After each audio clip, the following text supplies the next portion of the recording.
Okay.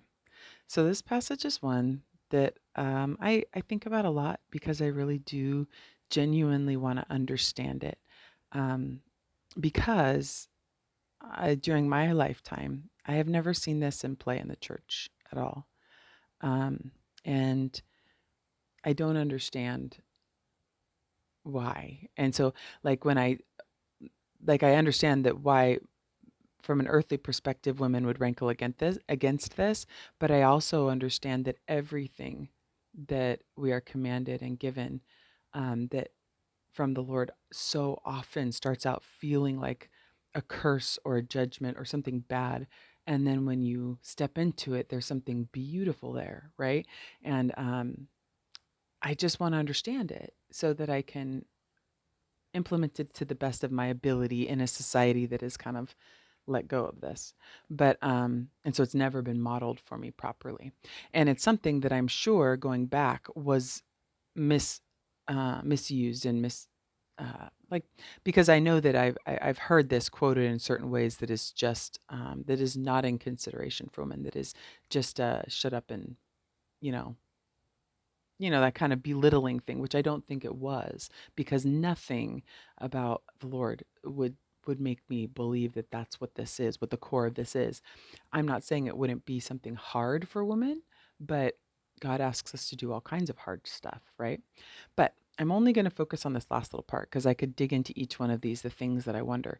But but right here it troubled me a little bit because not everybody is able to be a mother, right? So I'll read this whole little passage. A woman must receive instruction silently under complete control. I do not permit a woman to teach or to have authority over a man. She must be quiet. For Adam was formed first, then Eve. Further, Adam was not deceived, but the woman was deceived and transgressed. But she will be saved through motherhood, provided women persevere in faith and love and holiness with self control. Um, and so this right here bothered me just specifically because I know that not everybody's a mother. And that's a big struggle for some people.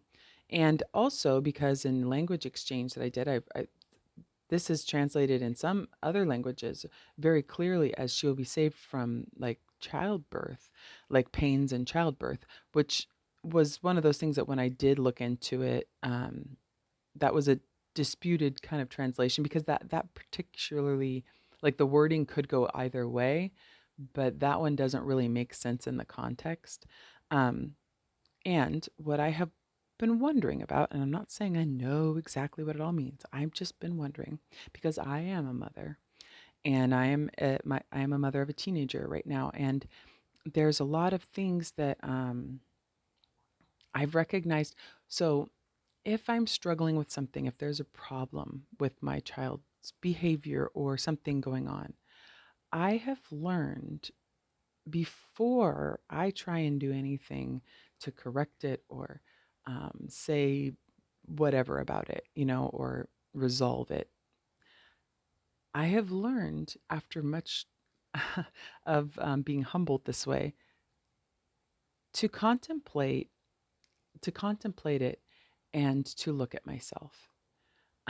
Because so often the very things that I'm frustrated about or are things that I'm doing, it just is a slight difference. Like it's not in the same thing. Like the bad well, for lack of a better word, the bad behavior is in a different area of my life, but it comes out the same way. It's maybe I'm not like I don't know. This is just an example. This isn't for realsies, but like, let's say the problem is with, I don't know.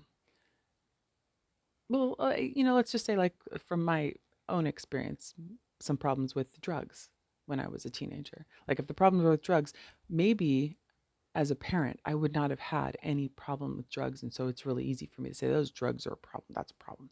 But the behavior and the addiction part of the drugs, I probably would struggle with maybe something like, um, well, super basic, like maybe let's say eating or watching TV too much and having an addictive behavior around that. That's maybe it seems very different, when you're looking at drugs from the like someone with a drug issue from the outside.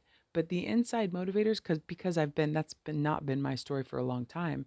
I could tell you, it's very much the same. And honestly, the stuff like controlling people or that kind of thing, that kind of addiction is harder because people don't recognize it.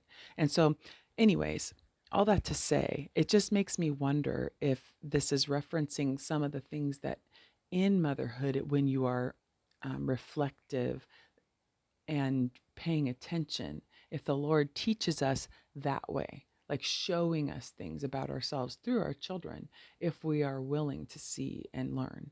I think of, oh gosh, I can never remember which one it is. I always forget if it was like Jeremiah or Isaiah, um, but the one that he took to the potter's house, and he just watching the potter, and the Lord is speaking to him through what he's seeing. And I think that sometimes that's a way we learn. And I think sometimes with our children, if we're willing to watch and recognize things, that there are things God can teach us about ourselves, whether it's because we're doing the same things or because we have a view of people. Let's say we've decided that those people over there are not good. They're, I don't know, liberals, or I don't know, whatever it is that people have that sometimes that is something he puts in our children because we need to recognize that we have something, a blind spot. We have a bitter root, whatever you want to call it, in our hearts, that when it's in our child, sometimes it can give us a different perspective about it. And we realize that the poison is in our hearts and not in those people necessarily. But that's just something I've been thinking about. Again, wondering more than anything.